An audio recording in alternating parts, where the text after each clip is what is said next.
सो अपना बेटा चैप्टर चल रहा motion of particle under inverse square force.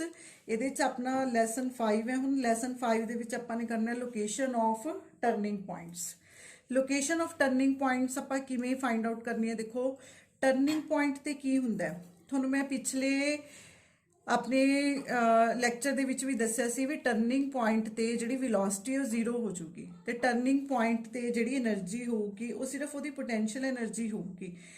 हुण पोटेंशियल एनर्जी अपने कोल की सीगी L square 2 mu R square minus K upon R C. ये तो आप इक्वेशन बनाने L square 2 mu 1 upon R square minus K upon R, ये इधर आके माइनस हो गया इज इक्वल टू जीरो। हुण जे आपां ध्यान नाल देखिए तो यह इक्वेशन एक क्वाड्रेटिक इक्वेशन है। इक्वेशन की है, एक क्वाड्रेटिक इक्वेशन है इन टर्म्स ऑफ आर दे फॉर्म च क्वाड्रेटिक है। तो यह क्वाड्रेटिक दे फिर ये रूट्स होणगे बेटा। रूट्स फाइंड आउट करने का की तरीका होंगे minus b plus minus b square minus 4ac upon 2a। हुण अपने कोल b 1 अपॉन आर है, a अपने कोल एल स्केयर अपॉन 2 म्यू है। तो इत्थे आपां जदों फाइंड आउट करांगे तो अपने कोल वैल्यू की बन गई के, क्योंकि माइनस का सी तो उरे प्लस का हो गया, प्लस माइनस बी स्केयर के दा स्केयर माइनस 4ac करांगे, माइनस माइनस प्लस हो जाना है। तो यह सारा कुछ बेटा अपने को इक्वेशन इस फॉर्म च बन जाने, नीचे 2a बन गया। देखो 2a क्लीयर है। तो सारिया वैल्यूज आपस च एडजस्ट करके अपने को के प्लस माइनस के square 4 L square 2 mu L square upon 2 mu की फॉर्म च अपने को इक्वेशन बन गई। हुण क्योंकि ये प्लस माइनस च दो वैल्यूज एग्जिस्ट कर रही ने तो इत्थे अपने को एक रूट की हो गया 1 upon R1 mu K upon L square plus mu square K square. देखो बेटा एक कुछ नहीं किया होया, इन्हें एलसीएम लैके वैल्यूज नू एडजस्ट किया होया। तो कुछ अगर कैंसल हो रहा तो कैंसल किया होया। तो अपने को इक्वेशन बन गई म्यू के L square plus minus mu square K square L4 plus 2 mu E upon L square. Mu K upon L square plus की वैल्यू बन गई, एक वैल्यू अपने को की बन गई माइनस की बन गई। ये रूट बन गए, ये रूट नहीं बने एक्चुअली च अपने को टर्निंग पॉइंट्स की लोकेशन बन गई। अपने कोल जिहड़े ये टर्निंग पॉइंट्स ने, ये टर्निंग पॉइंट्स की एक तरह की लोकेशन बन गई। तो ये अगे किवें फाइंड आउट करने ने वो दस रही है मैं थोनों। आपां ने देखो जो टर्न होना है तो उस टाइम टर्निंग मतलब कि आपां ने की चैक करना, आपां थीटा एंगल चैक करना है कि इस पॉइंट ते टर्न किते दा थीटा कितना सी, इस पॉइंट ते आपां टर्न किते तो थीटा की जिहड़ी वैल्यू सीगी वो कितनी आई। तो थीटा दी वैल्यूज़ नूं आपां ने किस तरह लोकेट करना है। देखो पोलर इक्वेशन ऑफ ऑर्बिट, अगर आपां ज्योमैट्री नूं देखदे आ, ज्योमैट्री पढ़िए मतलब मैथेमैटिकली आपां देखिए तो पाथ की इक्वेशन जिहड़ी है वो इस तरह लिखी जाती हुंदी है 1/r म्यू के L square plus a cos theta minus theta not. ये पोलर इक्वेशन है ऑर्बिट की, ये फिक्स इक्वेशन है, याद रखनी पऊगी। तेनू डिफरेंशिएट कर लो, -1/r square r dot is equal to mu के एल कॉन्स्टेंट, देखो एंगुलर मोमेंटम कॉन्स्टेंट है, के कॉन्स्टेंट है, म्यू कॉन्स्टेंट है। यदि डिफरेंशिएशन की होगी जीरो होगी। यदि डिफरेंशिएशन की होगी minus A sign theta minus theta not and theta dot. Clear है, क्योंकि कॉस दी करांगे फिर एंगल दी करांगे। तो इत्थे कोल अपने कोल आर डॉट की आ गया, आर स्केयर इधर चला गया, माइनस माइनस प्लस हो गया, आर स्केयर ए theta dot sine theta minus theta naught बन गया। टर्निंग पॉइंट्स ते कहंदा कि आर डॉट जीरो है, आपां नूं पता है पिछले आर्टिकल च मैं दस्सिया सी टर्निंग पॉइंट ते वेलोसिटी की होगी जीरो होगी। तो आर डॉट नूं आपां की पुट करांगे जीरो। तो अपने कोल की रह गया, सारा फैक्टर की हो गया खत्म हो गया, sign theta minus theta not की बन गया जीरो बन गया। हुण साइन थीटा की वैल्यू जीरो किदे किदे ते हुंदी है, देखो साइन की वैल्यू जीरो हुंदी है जीरो ते, उस तो बाद पाई ते, फिर 2 पाई ते। ठीक है, यदा मतलब थीटा किदे बराबर आ गया n पाई दे इक्वल आ गया, और इतों थीटा कितना हो गया n pi plus theta naught हो गया। थीटा की बन गया अपने को n pi plus theta naught बन गया for n the values 0 1 2 and so on. ये तो आपां नूं वैल्यूज पता लगणगियां थीटा दियां टर्निंग पॉइंट्स ते, कादियां वैल्यूज पता लगणगियां थीटा दियां वैल्यूज पता लगणगियां टर्निंग पॉइंट्स ते। वो देखो किस तरह पता लगणगियां, मीनस जे साडे कोल n 0 है तो थीटा कितना आ गया थीटा नॉट आ गया। देखो n अगर अपने कोल 0 है, आप उरे की पुट कर रहे हैं जीरो पुट कर रहे हैं, ਤਾਂ ਥੀਟਾ ਕਿੰਨਾ ਆ ਗਿਆ ਆਪਣੇ ਕੋਲ, ਥੀਟਾ ਨੌਟ ਆ ਗਿਆ। अगर आप n1 पुट कर रहे हैं तो थीटा अपने कोल की आ गया पाई प्लस थीटा नॉट आ गया। देखो n1 पुट किया तो अपना पॉइंट की आ गया पाई प्लस थीटा नॉट आ गया। ਇਹਦਾ मतलब की है, ਇਹਦਾ मतलब यही है कि ਜਦੋਂ ऑब्जेक्ट ने टर्न करना है तो जे ये पॉइंट ਤੁਹਾਡਾ थीटा नॉट ਤੇ अपीयर हो रहा है तो अगला पॉइंट ਤੁਹਾਡਾ कित्थे अपीयर होगा, पाई प्लस थीटा नॉट ਤੇ अपीयर होगा। देखो पाई प्लस थीटा नॉट ते इत्थों सानू थीटा के जिहड़े टर्निंग पॉइंट्स ने वो पता लगते हैं। उस तो नैक्सट की होगा, उस तो नैक्सट दे विच मतलब 2 रोटेशन च आपां देखिए तो फिर 2 आ जाऊगा, 2 पाई प्लस थीटा नॉट। फिर तुसीं इधर आओगे फिर 1, फिर ये 3 पाई ते वैल्यू बन जूगी। इस तरह सो ऑन मतलब असीं थीटा दियां जिहड़े मतलब पॉइंट्स ने वो फाइंड आउट कर सकते हैं। ठीक है जी, इस तरह टर्निंग पॉइंट्स की लोकेशन है जिहड़ी वो आर दी फॉर्म दे विच ते थीटा दी फॉर्म च आपां ने फाइंड आउट की है। उस तो बाद आपां एक आर्टिकल होर करना बेटा, मैं तुहानूं बुक दे विचों ही करवा रही हाँ। बुक दे विचों देखो ध्यान दे नाल, बुक च अपना आर्टिकल है relation between eccentricity and energy. Eccentricity term आपां ज्योमैट्री दे विच पढ़दे हां। रिलेशन की है एक्सेंट्रिसिटी ते एनर्जी का। देखो आपां ने सेंटर फोर्स मोशन दे विच इक्वेशन पढ़ी है 1/r म्यू के L square plus A cos theta minus theta not. Clear है?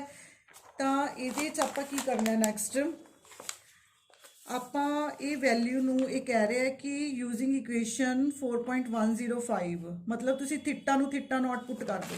कहने का मतलब इस इक्वेशन च थीटा नूं थीटा नॉट पुट कर दो।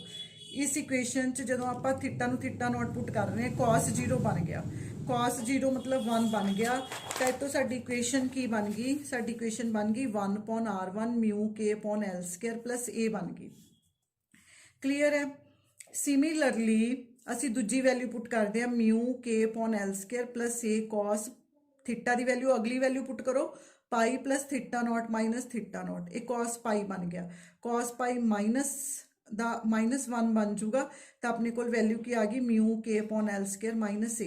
मतलब 1/r1 साडे कोल की बन गया mu K upon L square plus ए, एक साडे कोल की बन गया mu K upon L square minus ए बन गया। तो जे तुहानू बेटा याद होए आर दियां आपां ने वैल्यूज़ फाइंड आउट कीतियां सीगियां 1/r1 एंड 1/r2। मैं तुहानू शो कर दी वैल्यूज़, एक मिनट वेट करो।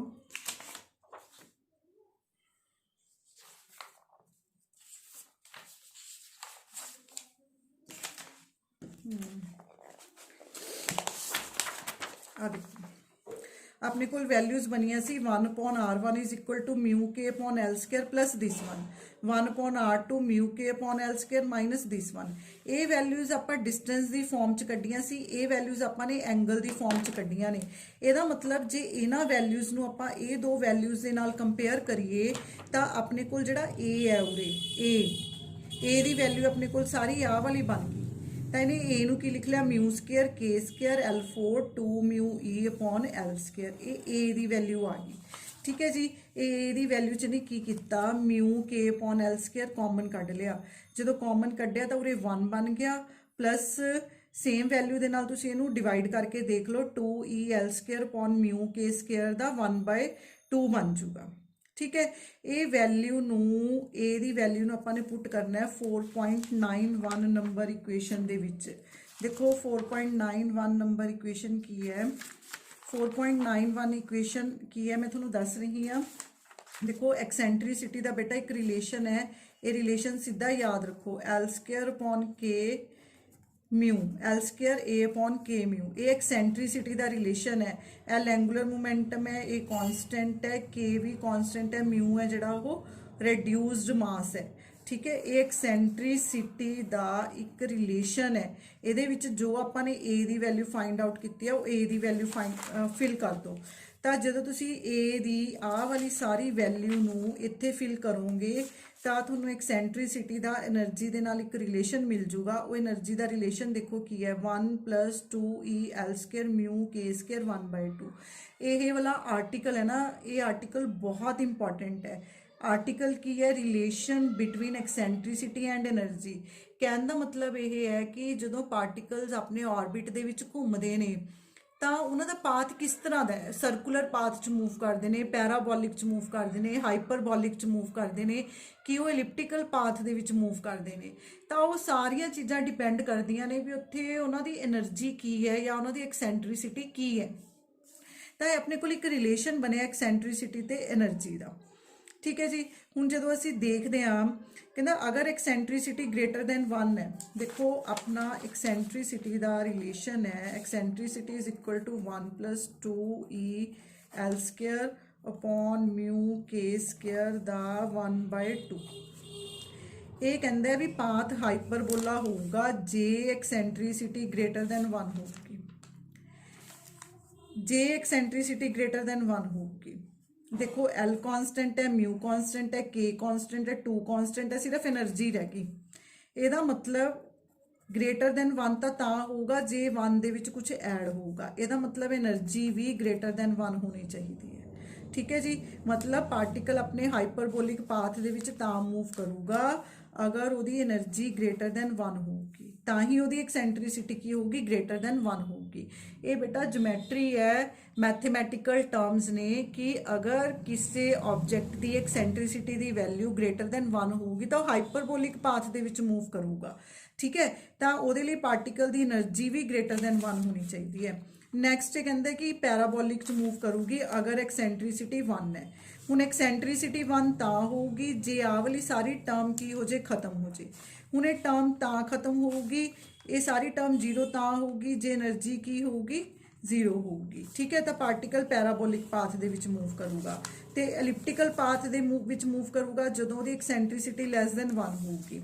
लैस दैन 1 का मतलब है कि ये कुछ माइनस होना चाहिए, तो वो पॉसीबल होगी जे एनर्जी की वैल्यू नैगेटिव होगी, क्योंकि ता ही बेटा उरे नैगेटिव आऊगा, ता ही आंसर अपना नैगेटिव च आना है। इस करके एनर्जी है जी it should be less than 0। ठीक है। तो एलिप्टिकल पाथ दे विच मूव करूगा। सर्कल दे विच कहंदा तां मूव करूगा जे एक्सेंट्रिसिटी की होगी 0 होगी। ਇਹਦਾ मतलब उरे माइनस का 1 बनना चाहिए। 1 चो 1 माइनस करांगे तां ही 0 आऊगी वैल्यू। तो वो तां पॉसीबल है जे उरे ई की वैल्यू कितनी होए -μ K² अपॉन 2L होए।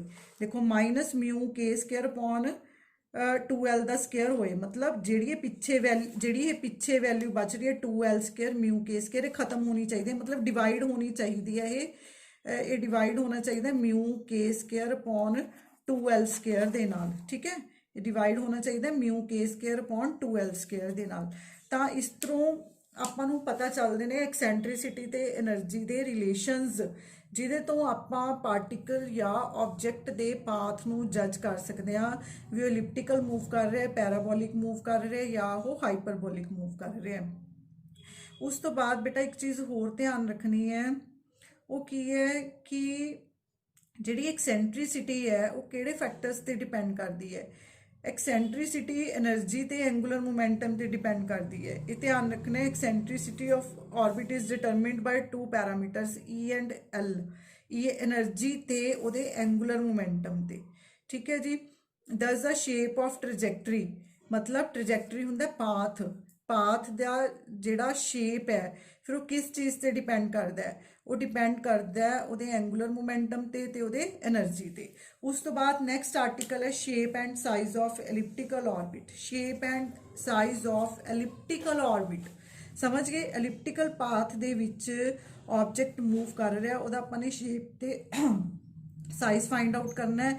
ये बेटा ये आर्टिकल तुसी अपने आप करोगे। ठीक है जी। उस तो बाद ये रह गए Kepler's law of planetary motion, वो मैं थोनों नैक्सट लैक्चर दे विच करवाऊंगी। Thanks a lot.